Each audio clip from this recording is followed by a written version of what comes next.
The best greetings to my friends. Well, guys, today I came with a wonderful tutorial on how to make tools through stone powder.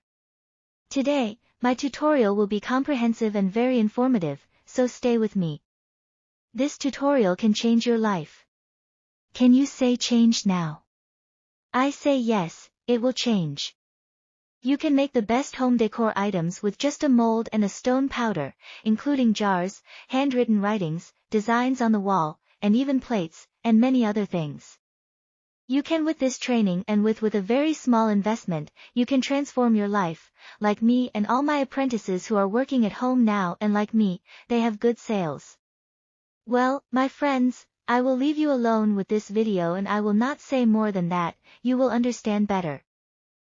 In the end, if you liked the video, don't forget to like it, and there is one more thing I would like to say, friends, be careful when pouring the stone powder, it takes at least 3 to 8 hours for the material to express itself, so don't rush to format the summary. Good luck. B.